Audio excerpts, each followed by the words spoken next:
Hello and welcome to High and Tight on GameTimeCT. I'm Scott Ericson. We are joined as always by Pete Paguaga. Pete, how you doing, buddy? Good. Good to be back. How's everything going with you? Great. For those that people were actually asking, where's the podcast? They were. Pete got married. His new wife also got a doctorate or a PhD or whatever she got. So Pete's had a busy couple weeks, so we had to take a break from the podcast for 1 week, but we are back full force, and we're going to roll from now until the end of the season. The next month and 4 days. Just straight going 100 miles an hour to the finish line to Palmer Field. Weather's beautiful out. It's baseball season. We're out of that April kind of when it's weirdly cold some days. Now we're going. Yeah, now it feels like it. All the teams are in the second half of the season. They're all hitting their stride or falling apart, whichever way they're going. But I love this stretch here. It's fast, it's chaotic, but man, it's great. Yeah, it really is. And it's my favorite time of the year. I mean, get to wear shorts, some cool guy short sleeve button downs that I like. Go out to the game, enjoy the weather. This ain't no 9-to-5 job pushing pencils, Put the sweatshirts away. Oh, yeah. Oh, absolutely. I still got my winter jacket in the back seat, but I think I'm done. Always. Done. No. You got to leave it in there just in case.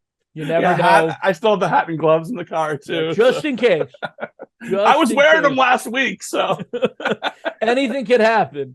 But, so it was an interesting week. I was watching from afar. Yeah. We obviously pushed out our mid-season report stuff last week. And we're kind of hitting this point of the season, contenders, pretenders. We're going to talk, who we like, who's kind of been a surprise. But there was one thing that popped out this weekend while I was away. I was scrolling through Twitter and I saw a tweet from our friend from the Day of New London, Mike DeMauro. And it's a quote from Staples coach Jack McFarland, friend of the program. They beat Waterford this weekend 10-1, and Coach McFarland said, "Waterford is a baseball town. We love coming here. We want to play the Bluebloods. I think of Waterford, Amity, Southington, and us as Bluebloods." One, love that quote.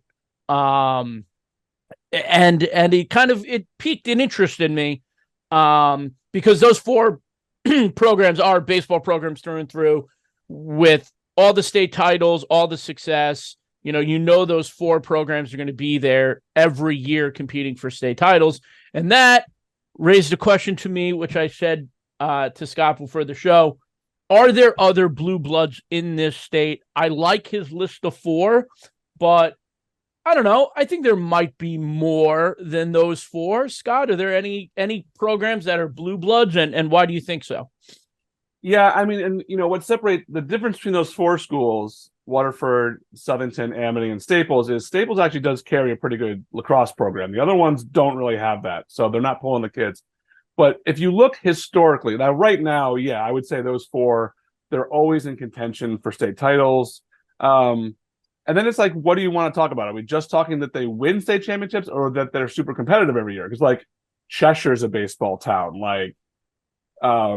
Portland is a good baseball town. Now they're Class S, they're small, right? But always good, always competitive. Cromwell's a baseball town. Do I put them with the Blue Bloods? I don't know. But I would say those towns belong at least in the conversation. And then if you look historically, you got to talk about Norwalk, Stamford, two great baseball cities. They've had not as great of a time, although Norwalk won the state championship 3 years ago. So their first state title. Their first one, but I like Jack's list of the Blue Bloods, and who else would you have in there? My Berkshire League is showing, but schools like Chippewa Valley and Washington Depot. I mean, there's so much history there. Housatonic, who actually had to forfeit a game this year for not having enough players to play. There's a lot of history with that program in Region 1. Steve Blass played there. Famous Steve Blass, who pitched in the World Series and is known for a lot of other things. A great play-by-play or color announcer for the Pirates. My guy Willie Yon played there. He went to UConn and played in the minors. There's a lot of great history in the Berkshire League, but another one is the NVL. Yeah. Well, Wolcott's a great baseball town. But you go back, Naugatuck, they had even Derby for a long time was a good baseball. The NVL just is really good baseball just overall. But I like that list of 4 so much, and not that there's not one that doesn't pop out, because you look at the Fairfield schools, right? When they were Fairfield, they were unbelievable. Jack played on the teams that at Fairfield High School. And I think Ward, if we continue on this road of very success, of a lot of success on the field, and the schools stay apart, I think Ward could be in that conversation down the road. But it is really cool. It was just something that piqued my interest, and I was like, I want to talk about this. And I think it's great that Jack goes out and plays Waterford, and Waterford comes down and plays Staples, and those are awesome Saturday afternoon. Well, when we saw Waterford, when they won the state title in, what was that, 2019, with Burrow, Jared Burrow on the mound, we looked at their schedule that year. Mikey. Is it a Mikey? No, it was Jared. It was his cousin. Oh, Jared. Oh, right. Sorry. And we looked at their schedule, and it was just great non-conference opponents early in the year. And I think they had like 5 losses and like 4 were out of conference opponents. And then they got to the state title and they rolled. Yeah. So it's just nice to see, Art does a great job up at Waterford. They could have, been in the state title in 2021. They just were on the wrong side of the bracket in Class M. Yep. Got East Catholic in the semifinal opposed to the final. But I thought that was the best game of Class M. They're always, always, always so good. And, Mike Burrows obviously is a player that came out of there that was awesome as well. And Mike was about to make that jump onto the Pirates Major League roster, but he got shut down. I think he's getting Tommy John now, so that stinks. But yeah, he was on the cusp of he was in the Futures game last year. Yeah, and he was about to get called up. He was doing really well. I'd added him to my Dynasty fantasy team. I always got to try to get some Connecticut guys on there, So, but then, it didn't happen. But yeah, listen, we're at the halfway point of this season. And I know that we were talking earlier about who's emerging as the favorites, who's surprising us. So you want to go through like each class and like say a favorite, a dark horse, and maybe a surprise team for us? Yeah, absolutely. What do you think in Double L? Let's start in Double L with you. I'm going to go my favorite in Double L right now, and I'm going to go with one of the Bluebloods. I'm going with Staples. I mean, we saw them against West Hill. They faced Kyle Kipp. They made 5 errors, and they lost. But, Zajac making his way back. He pitched that game. He pitched against Waterford. He pitched really well. You have Hero White, who might be the best player in the state. And you start going down the list of their pitchers, and you're like, they have like 6 guys that can get meaningful outs in games. And historically speaking, the coaching staff at Staples does a really good job with their pitchers, and they don't overwork them. They, there was 2019, I think Chad Knight threw like 20 innings in the regular season, and then he ended up finishing like 7-0. With postseason included. And Zajac's kind of in that boat because he was coming off basketball season. Yep. He's been slow to start. He was capped at 40, 50 pitches when we saw him against West Hill. But by the time they get to the playoffs, he's going to be ready. Fully rolling. Yeah. They got 6 guys that can get outs. The only question I have for Staples is, can they hit consistently down the stretch? Hero Wyatt's going to hit home runs. I think they hit 3 home runs against Waterford. I was looking at some highlights. Can they hit to win games in the postseason? That 2019 team came up with timely hit after timely hit. But I still need to see more out of the Wreckers lineup, but they're my favorite right now in Double L. Who's your surprise team in Double L? Surprise team? I'm going to say Maloney. Maloney's 10-3. I know they went to the finals last year. They were in L last year, and they went to the finals. It was kind of a surprise. They have some good wins this year. They beat Southington in the opener. Berlin's a good program, like we talked about. They did lose to Bristol Central pretty convincingly and Lewis Mills pretty convincingly, which was not ideal, but you don't know who was pitching that day. Yeah, you don't know what but happened the that day. reason I have Maloney as kind of a surprise is, they made a really interesting run last year, lost some guys, brought some guys back, but it's really hard to capture lightning in a bottle 2 years in a row. And right now they're doing it in the regular season. Tyler Duffy is really good. He's the one who pitched in the semifinals to beat Notre Dame at Dunkin' Donuts to get to the finals. Tyler Duffy is really good, and he's not going to blow you away, with his velo or anything. He's just a pitcher. He's just a grinder. He throws strikes. He eats innings. He's going to be key. So they're kind of my surprise in Double L because I thought they were a flash in the pan last year. You got a dark horse, like a team that's kind of in the middle of the pack you think could make a run there? You look, you see a lot of FCX teams, right? You got West Hill, New Canaan, Ludlow, Ridgefield, and Norwalk all kind of clumped together in the middle. Even Darienne's kind of sitting there at 7 and 8. I feel like they're not really a dark horse, but I'm going to say Hamden. And the reason I'm going to say Hamden is because they have not had success in the postseason. Chris Borelli, when he was the coach there, he had so many good players that are playing at the next level, and they had great regular seasons. Win a couple of games in the SECs, you're like, oh, they're getting hot, heading into the state tournament, and then they run into a good team. They have one bad inning, and they're home. I think this could be the Hamden team. They're not relying a lot on the home run, right? We talked to Coach Dwyer about that a couple of weeks ago. They're pitching well. I think this is a Hamden team that can maybe get to the state quarterfinals, maybe even with a shot to go to the semis.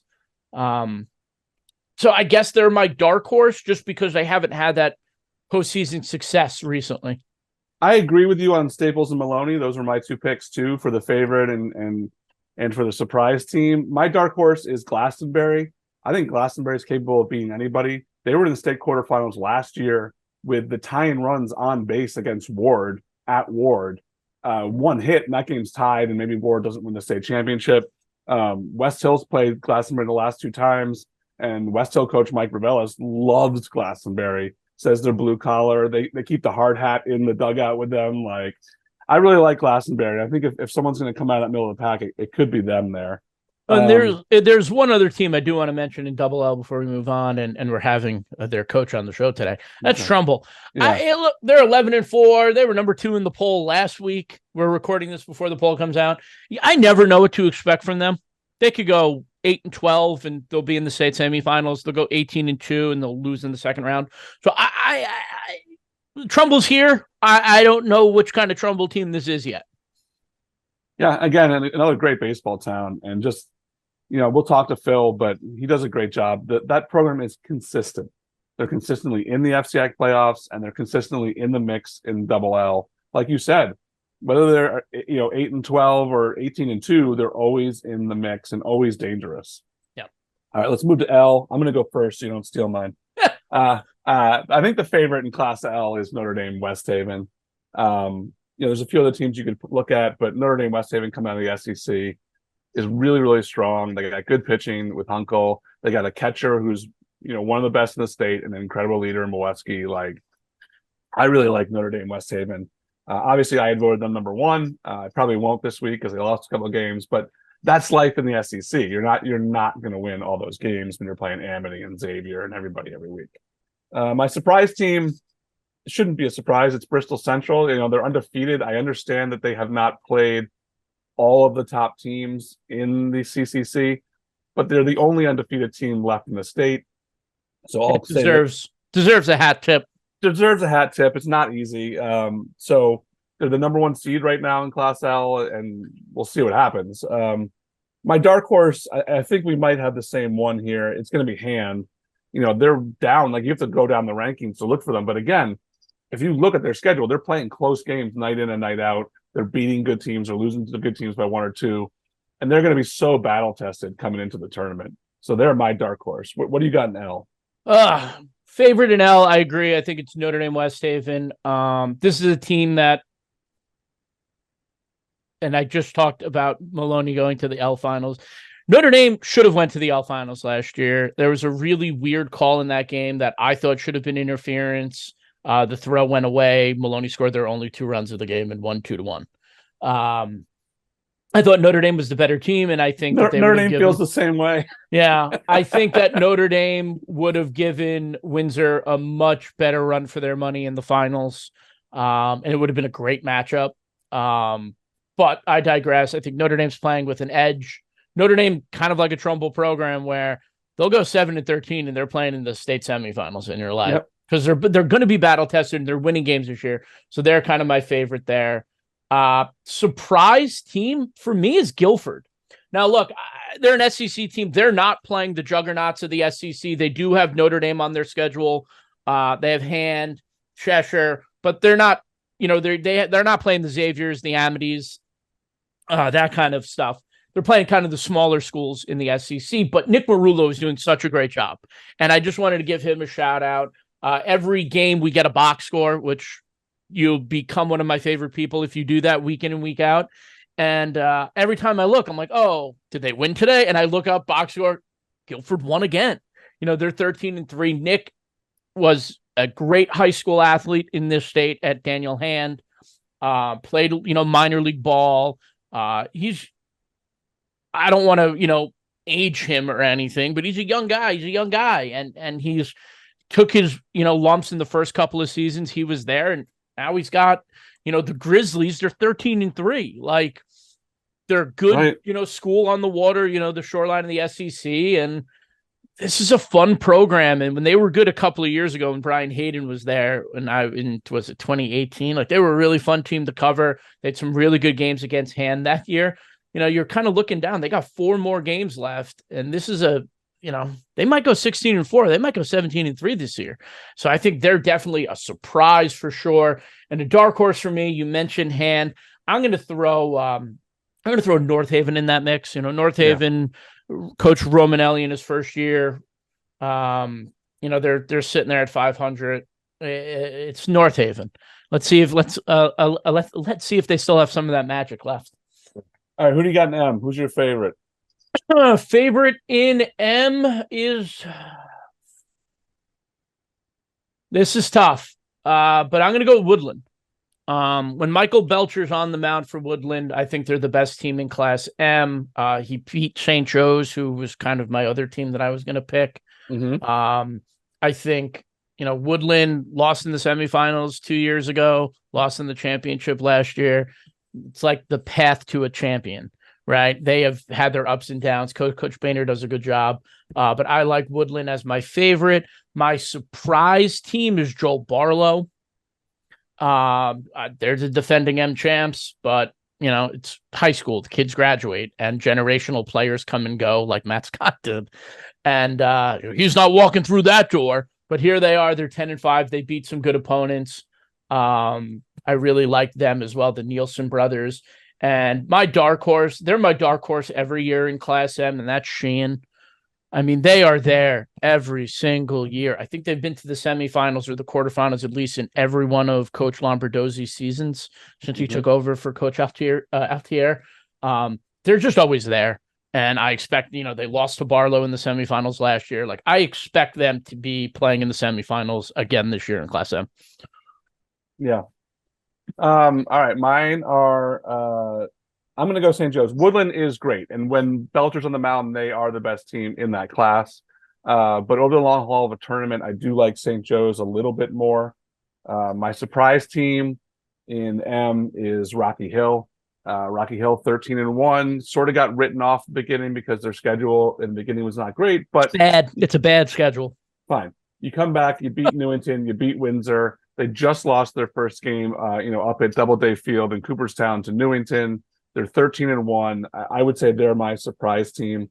And with the dark horse, I'm going to go with Law because Law has 2 really good pitchers. And you go into a state tournament with 2 really good pitchers, you can definitely make a run there. I do like Waterford too, but I'm going to go with Law as the dark horse in Class M.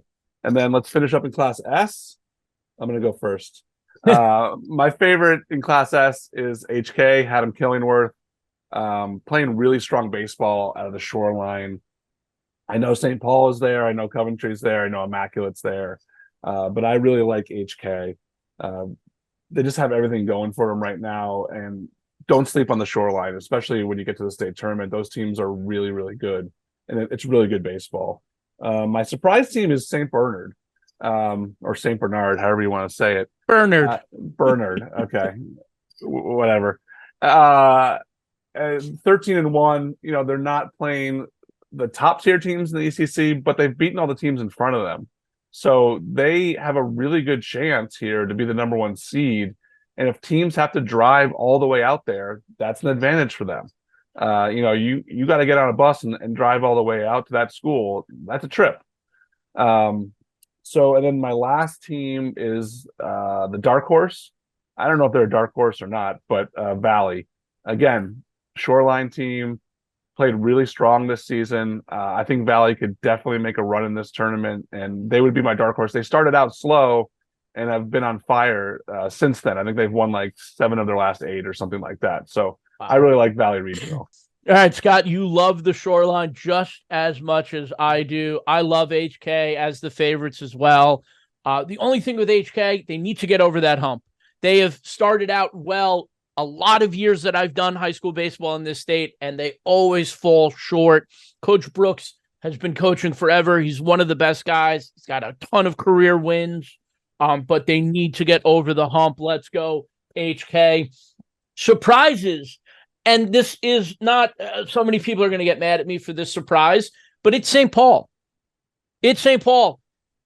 Daniels is gone. Tonetti's gone. Ceruto's gone. The big first baseman who hit the cover off the ball is gone. All their guys were gone, except Devin Coolis is still there. Jamie Leggett is still there, but here they are at 12-2. They're not running through the NVL like they did the last couple of years. They're not like, oh, I guarantee that they're going to be there in the finals, but here they are sitting at 12-2 in the top half of Class S. I like St. Paul. I think, and again, they're a Catholic school playing in Class S, so they do have the upper hand. I have a couple of dark horses. Scott, you're going to love this. Obviously, I have Old Saybrook. I think Connor Lane is one of the best players in the state. When you have him, defending Shoreline champions, they have a shot. And then I have a bunch of other dark horses, but I have no idea whether these teams are going to be able to qualify for the state tournament or not. You have East Catholic, Northwest Catholic, and Notre Dame Fairfield sitting at the bottom of Class S. I am not going to count how many teams are on this list, but if any of those teams get into the state tournament, watch out. It's a Catholic school in Class S. They're always, always, always dangerous. And those are 3 programs that have been to finals or have won state championships in the last 5 years. Yeah, and they all have some work to do if they want to make the state tournament. Yeah. So, and then like you said, the when you have a Class S tournament with Catholic schools, that's where you're going to have, Immaculate's going to, probably make some noise in that tournament too, playing out of the SWC. So it's interesting. Class S is very interesting, and I like it. We were the same on some of these and different on some of these. So obviously we're looking at it differently, and we'll see if any of those teams actually ever, win state championships. But yeah, we're going to learn a lot. The conference tournaments are going to shake things up for sure. Yeah, that's right. We got the conference tournaments first, but we got 2-3 weeks left in the regular season here. Everyone's past the halfway point. You can go on GameTimeCT and check out our mid-season report. But first, before we go do anything else, we're going to talk to Trumbull head coach Phil Pacelli coming up here. I'm really excited for this. We've been trying to get Phil on for a while, and I'm glad he's finally joining the show. Yeah, and we have a great draft, so stay for the draft. We are joined now on High and Tight by Trumbull coach Phil Pacelli. Coach, welcome to the show. Thanks, guys, for having me. Great to see you. Yeah, we've been trying to get you on for a few years, and obviously schedules and everything doesn't always work out. And you're in the school right now, it looks like. So that's right. Thank you for taking the time to do that. It's on my prep period, no problem. I know how valuable that time is. But we were talking before you came on. You're a Trumbull guy through and through. You played for Coach McDougal. You took over for Coach McDougal. What does it mean to you to put that uniform on every day and walk out and get to coach on that field? It means everything. It's a baseball rich town. Starting, Trumbull in the Little League World Series in 1989, and we've had some great teams over the years, and it's just an overall successful program from youth all the way up. Were you on that team? That Little League team? No, Oh. I was not.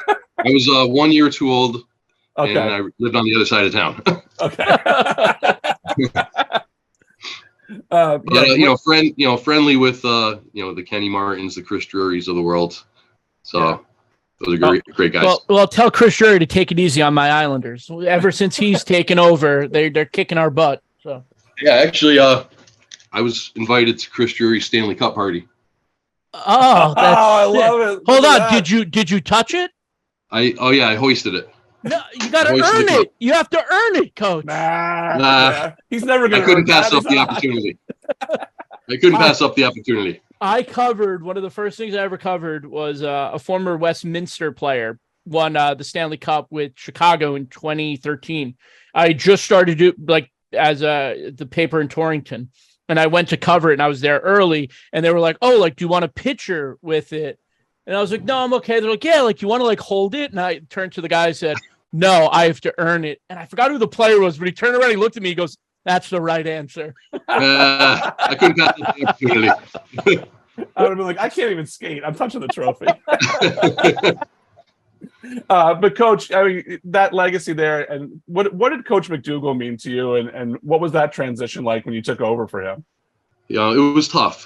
Taking over for a legend was not easy. I had a great support system in Bob Maffei as my assistant, Buddy Bray, who's still with me today.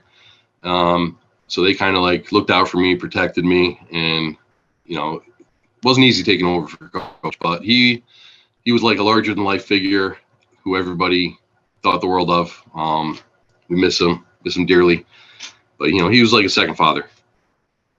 And Buddy's still in the dugout with you. I mean, yes, he is. I always say he's the best assistant coach there is. I mean, he does a lot. Tell us what Buddy does for you there in the dugout and day to day. He is great. Like you said, he does a lot of the behind the scenes stuff that I can't really do sometimes. And, because I'm actually teaching at middle school. He's at the high school. Okay. So for example, if we have a kid that needs another uniform, or if I need some more baseballs, he can take care of that stuff for me. But, Buddy's great. I also have a great another assistant, Tim Tavardzik, who runs a pitching staff and does a great job also. So I'm lucky to have those two guys. You've had some really good players over the last few years. I talked to you about this when I was up there a couple of weeks ago, but the transition that you guys have made at catcher, going from Kevin Brueggemann to Scott Gell, what does that cover? 8 years, 7 years? I mean, 6 years, yeah. So it's been incredible. It's been just truly a pleasure. Kevin Brueggemann's now crushing it at Hofstra. Yep. So he was a 3-year starter for us. He was an all-state catcher. And then when he left, I was like, oh boy, what are we going to do now? And then Scott Gell falls into our lap. So, Scott's been a 3-year starter for us, and he should be an all-state catcher, in my opinion. If that doesn't happen, something's wrong. But, just nothing gets by the kid. It's amazing. This Trumbull program, I've come to learn, it doesn't matter. I mean, it matters what you do in the regular season, right? You have to get your 8 wins. But after that, whether you guys are a top seed or a middle of the road seed or even a double digit seed, you get to the playoffs and it's just wins. I haven't been able to crack that threshold to get to a final and to win a final, but you were in the semifinals last year. You've been to the quarterfinals a lot. It's either you lose in the first round or you get to the quarters in the semis. What is that just a level of expectation of this program now, or is that something that you build for during the year where it's this is a 20-game, kind of preseason? Let's get our 8 wins, but let's get ourselves in position to win come the end of May. Yeah, we have 2 goals every year, 2 dog piles, one at Cubetta, one at Palmer. That's that's why we're here every day. That's why we're working and practicing. Those are our 2 goals every year.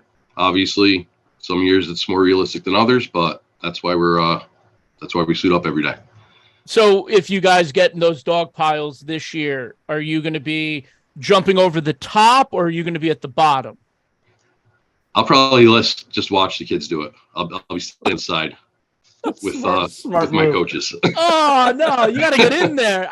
When I played, we always had a coach, growing up was my buddy's dad, who was like, you do everything as a team. And he used to make us run all the time. One of the kids on our team was kind of a smart mouth.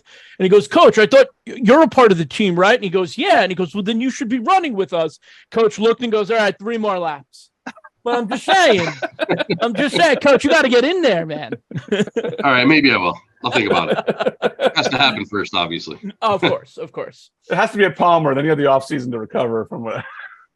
Yeah, right.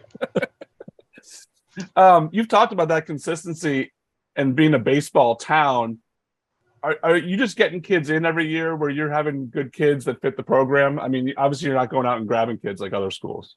No, so coming into this year, we had 4 guys with varsity experience: Scott Gell, Sean Francoeur, who's our ace, another all-state caliber player in my opinion, Jack Derland, who's a starting infielder, and Ryan Warner, who's the starting outfielder.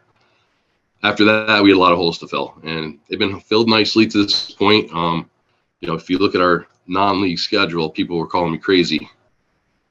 We had Prep, Notre Dame, West Haven, Amity, Shelton, Massac. I mean, those are some respectable programs right there, and we won all 5 of those games. If you would have told me, I would have signed for 3 out of the 5, to be honest with you. But we won all 5 somehow, and I like doing it that way because those games prepare us for the FCX schedule. We played Amity last year up there, and they walked off on us, and Sal asked me if we wanted to play them again, which I thought was a big compliment. So, we played them again this year. And you play Prep every year, right? You and Rudy have a nice relationship, right? Yeah, I grew up with Rudy, playing ball together in Trumbull. So, yeah, we started scrimmaging, and then we added the game to the schedule. You guys play like Little League together? Yeah, Babe Ruth, yep. Oh, that's so cool. I learned something about Trumbull Little League this past summer. It was my first summer living in town, so our editor asked me to cover the Little League championships, like the Little League World Series year, whatever it was called. And I went down there, and I saw on the coaching as an assistant coach was Mike Scott, the Darien coach. So, how's that relationship? Are you calling him being like, hey, man, limit the pitches. I need these kids in a couple of years. Or is Mike out there being like, let me give this kid 100 pitches because I don't want Phil to have him in 3 years. Well, actually, Mike and my assistant coach, Tim Tavardzik, they coached together in the fall. So there's a connection there as well. But Mike's a great guy. Oh, Mike's the best. It's just so funny. I'm like, you look a lot different in gold and black than you do in powder blue, Mike. Right. You guys have done a good job. I don't know if it's you guys, but keeping kids in town. I know kids go play for all the club teams and stuff, but the Trumbull Legions actually stayed okay. Trumbull Babe Ruth stayed okay. Is that just the kids? I mean, or are you guys trying to do that? We can't tell kids where to play, but it's nice to see them be together all summer, playing in meaningful games. Rather than, maybe just a showcase tournament here or there that's maybe the scoreboard's not on. Right. But it's nice to have them compete in for a state title. It means something. You mentioned Sean Francoeur before. He's been pitching awesome. Were you expecting that coming into this season that he was going to be your guy? Oh yeah. He's been lights out for us. His ERA is under 1. He's lefty. He mixes it up well. Tough against any lineup that goes against him. He was right there with Hero Wyatt last Wednesday. Yep. Matching him pretty much. We gave up a couple of an unearned run early, and he was matching Hero Wyatt there for a while. We lost that game 4-0, but it was closer than that score. And then you've been getting good pitching from the rest of your staff too. I mean, are you guys going deep on that staff? Yeah. So Nolan DeMello, he's emerged as our number 2. He pitched JV last year because we had guys like Connor Johnson, Matt Cummings, in the starting roles there. And then AJ Albaldejo has been pitching well, and then we have a couple solid relievers also. And how much does Scott help those guys, Gal? Oh yeah, I mean he's the man back there. He he controls the staff, and like I said, his blocking skills are just second to none. Like nothing gets by the kid. Yeah, you've been to our field, our backstop. Yeah. It's so valuable. Can't tell you how valuable he has been. I have to say, I really appreciate your field though, because it's a real field. Like some of these fields you go to with like the little league cage, I hate that for high school baseball. Yeah. Like, do you feel the same way? Absolutely. Yeah, it should be like a real depth back there.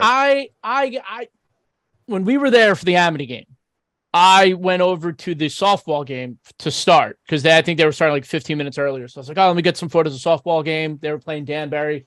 I'll come back down. And then there was a lacrosse game going on. It was like a JV lacrosse game on the other field. You can't walk 3 feet without being risk of getting hit with a ball. Yeah. That's true. There's a lot going on. Yeah, like I turn my head to go the other way. I could take a softball line drive up the first base line off the back of the head. In front of me, I could take a lacrosse shot, missing the net, drilling me, or a home run to left center would hit me right on the head. I got to talk to Mike King about that. Not a big fan of all of that going on at the same time. It's a great campus, though. No, it's beautiful. Yeah, beautiful sports campus. I love to see my tax dollars at work. But, Coach, was looking, you guys got 5 games left. We're doing this interview on Monday. You have St. Joe's, New Canaan, McMahon, and then you end with the last 2 double L champions in Fairfield Ward and Norwalk, and then presumably, whatever, the FCX tournament. What's the message to the team now? Like, we're 11-4. We're getting ranked in the GameTimeCT poll that every coach hates until June. But the players look at it, they see it. What's the message to them to keep the head on right? Because there are bigger goals ahead. Right. So we had this conversation yesterday, actually, at practice. It's time to show some urgency. We have 4 league losses, and we can't really have any more hiccups here. Otherwise, we might be on the outside looking in. So starting today with St. Joe's, there's no guarantees. That's a tough game today. They have a deep lineup, good pitching, well coached. That's a tough game for us today. And the same goes for New Canaan. New Canaan always gives us fits. So we don't have any days off here as far as the schedule. Does that St. Joe's game draw a good crowd for you guys, generally? Yes, usually get a nice crowd. So I love when Trumbull has a good crowd. Every once in a while, it's just packed up there. Right? You never know, but right. Sometimes one year the bleachers fell down, I think, too. That's true. That did happen. They were going crazy. But hopefully, the weather turning now. Turning in our favor now. Hopefully, we'll. So nice out. So Yeah. I'm not gonna lie. I really appreciated the rain the last couple of weeks. I know coaches didn't, but my yard, I have a lot of grass. It was all burned last summer. Sucked. Yeah. I like riding my tractor. Yeah, it's beautiful.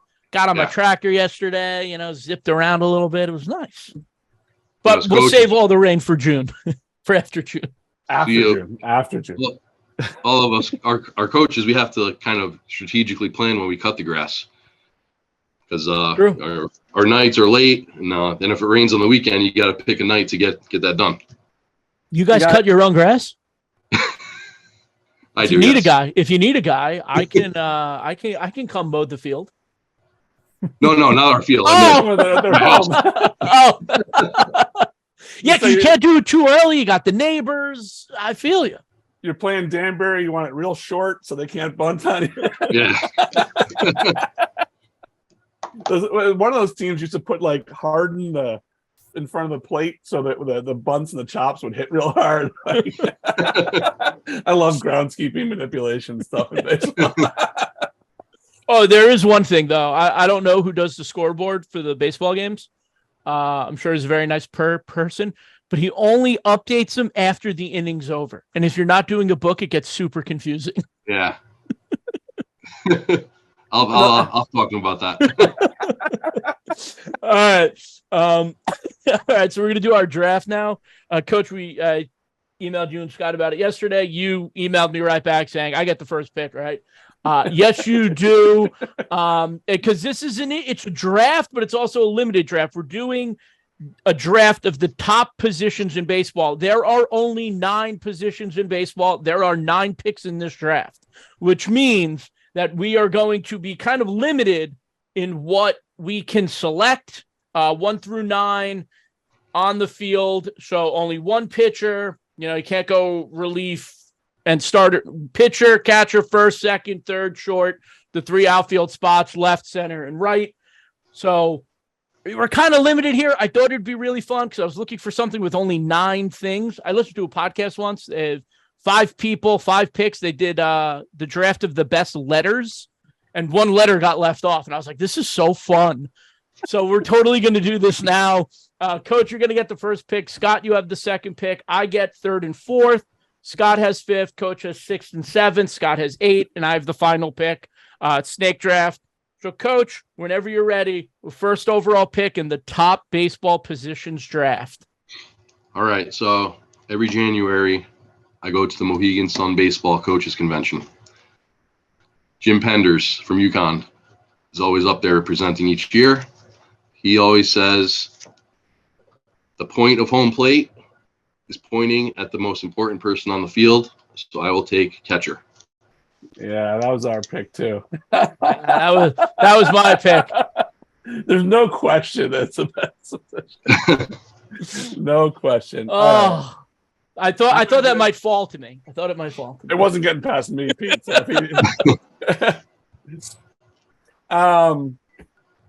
I got to go pitcher next. I mean, you got the ball in your hand. You're in control of everything. Like, if you're off, then a lot of things are off. So I'm going to go pitcher with the number 2 pick.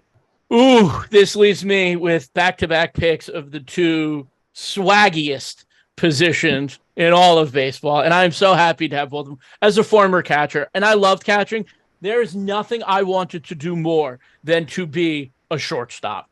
They are the coolest people on the field. Like, the catcher is grinder, dirt dog, bruised up, dirty, but the shortstop looks cool. You get to wear the sunglasses, you're making backhand plays. You look swaggy as heck doing it. So I'm going with the shortstop with my first pick. And then on the back, I'm going to take the best. I think, arguably, your best fielder on your team is your center fielder. I mean, the range that you have to cover in center field is just incredible. And you know what? They also look really cool doing it. Yeah, diving catchers are cool. There's nothing better than running like halfway to the outfield, standing under a ball, and being like, yeah, I just got that. So I'm going to go with center field for my second pick. Scott, on to you. Ooh, this is a tough one. I'm going to go second base because second base, you got to make your routine plays. If you make an error at second base, it really upsets everything. And then you got to make some really, really hard plays where you're arranging into holes, you're turning and starting double plays, you're making the turn at second base. I'm going to go with a second baseman as my next pick. Coach, you got back-to-back. All right, I'm going to go with the infielder that touches the ball the most, first base. Handles the ball a lot, saves errors from the other guys with some scoops at first base. So I'm going to take first base. And my childhood hero was Don Mattingly. Good one. Oh, you got one more, Coach. You got one more. You got the back. You got the turnaround on the snake. I made a list here, but I think I might make a switch. I'm gonna go right field. Ooh. I was gonna take right. I was a former. When I played in college, I was right field, so I'm gonna stick with right field. Strong arm, making the, cutting the ball off in the gap, throwing a dart to second. Honestly, got to make the long throw to third. There's nothing cooler than a right fielder throwing at a guy at first base. That can happen too. Right fielders also have to deal with one of the hardest plays, which is when a right-handed batter kind of hits one down that line and it's looping away from you, and you're running towards the line and the ball just keeps going the other direction. People don't understand how hard that play is, right? Especially at Trumbull High when it's windy. Right. Yeah. True. No, right field, I feel like right field always gets a bad rap, like starting in Little League.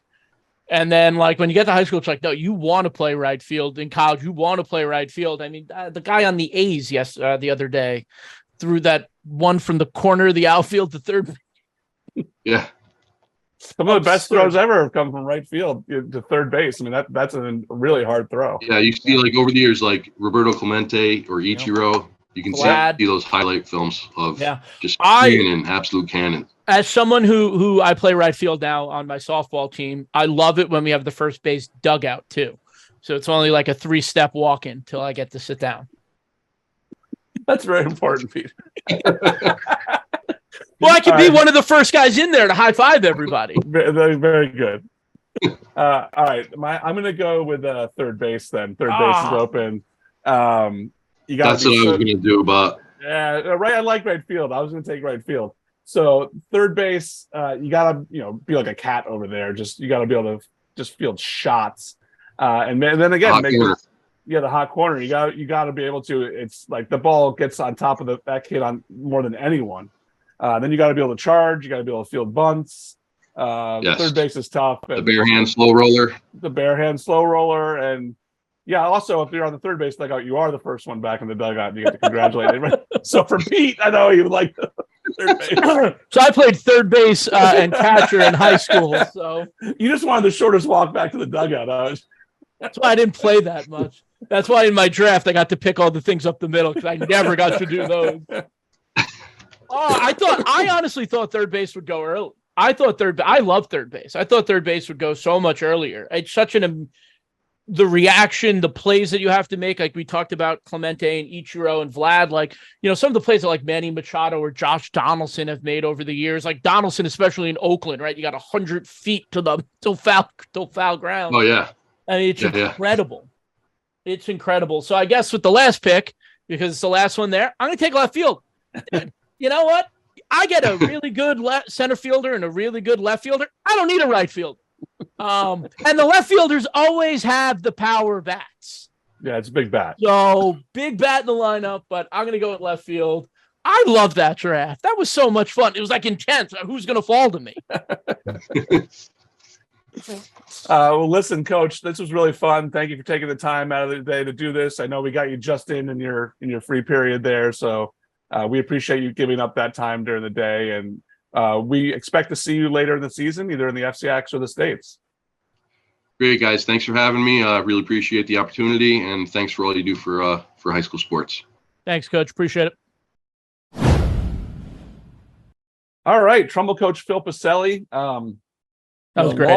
Long line of just great tradition there. I love schools where there's only been like a handful of coaches in sports, and Trumbull has really done a good job with that in football, basketball, baseball, like where you carry that legacy where like you played for this coach and now you take over, now you're there a really long time. And playing for Jerry McDougal, that coaching tree branches out a long way in different sports, and Phil's a part of that. Yeah, and they're just so successful in the spring. I mean, baseball's always their Trumbull. Their softball program is so good. Yep. Like when we were there, we talked about it with Coach. I was joking about getting hit with a ball, but you have a top 10 team playing right at the same time as another top 10 team. Like, it's not a lot of schools that can claim that.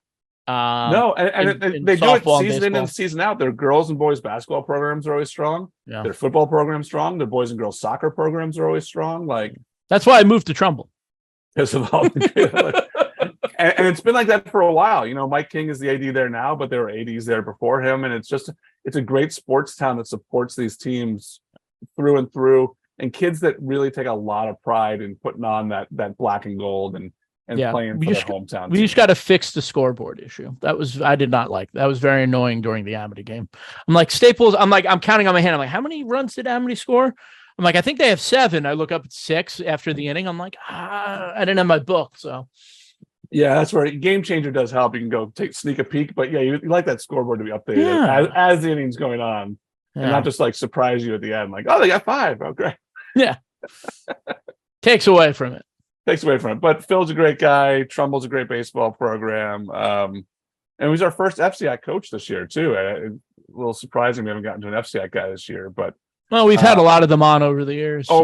Yes, we have. We don't want to double dip, we don't want to do that. And then the draft was really fun today, too. That was fun. I like that. Because it was limited, right? It was limited. Not as wide open as the other ones we've been doing where there could have been a million answers. There was literally only 9 answers, so It worked out well. You got shortstop and center field. I wanted one of those, but I couldn't I couldn't skip the pitcher there. Yeah, no, and we all knew catcher was going first. It's the best position in all of sports, other than maybe quarterback, because quarterback's really cool. Quarterback. I mean, catcher's better. I don't know. As someone who was never tall enough to do anything kind of outside of catcher on the baseball field. I always say, look, that the quarterback obviously does a ton in football, but I always say the center is like one of the biggest positions. Yeah, touching the ball every game, you got to start every play. But yeah, I said this on the football podcast. We need teams to start, putting pancakes up on max preps, or we need to create a stat to highlight the offensive lineman in football, and I would love that for catchers too. The defensive work. Yeah, let's get balls, guys. Yeah, let's get 0 pass balls this year. Well, that would be subject anyway, but give me like a cool stat. That requires a lot of stat keeping, but I in principle agree with you, because sometimes we look at, especially when we're doing all state teams and stuff like that, we look at offensive numbers. Yeah. And the defensive stuff, you've either seen them or you have to talk to coaches about them. Yeah. And at that position, I always feel like the defense is so important that sometimes you have to factor that in. Yep. Even if a kid's hitting 600 and this kid's only hitting 380, but he's an incredible defensive catcher and no one wants to run on him and nothing gets by him. Yeah. You got to factor it in. So he made a plug for his guy to be All-State. I've seen Scott Gell. I think he's a really good catcher. He's good. He's good. There's a lot of good catchers in the state. That's awesome. Some of the best players are starting to flock to that, because it's a way. It's a way to make a team as you move forward, right? These kids are going to obviously be on their high school team no matter what position they play, but catching is such a valuable position as you move on, and you're seeing better and better athletes take on that position now. And bigger athletes. Back when I played, which wasn't that, I'm not trying to age myself here, but if you were tall, you did not catch. Rarely. Yeah. But now you have Roman DiGiacomo last year for Ward, who's 6'3". Yeah. Look at the MLB, Adley Rutschman is huge. Those guys are big football player type kids. Yeah. Yeah. And the kid for West Hill last year was huge. Yeah. Connor. Yeah. Huge kid. I think Connor Lane's a pretty big kid too. And Kevin Moweski at Notre Dame is big. I mean, he's 6'2", 6'3". He's much bigger than I am. Winkle was 6'4". Winkle is big. Yeah. These big backstops don't come in like a goalie in hockey, where it's goalies in hockey are surprisingly big too. You think those are going to be little guys? They're not little guys at all. They're huge. They're gigantic, and they move. The way they move is just it makes my body hurt. All right, this was a lot of fun, this episode. We'll be back next week with a new guest. For Pete, I'm Scott. We'll see you next time on High and Tight. Love you all.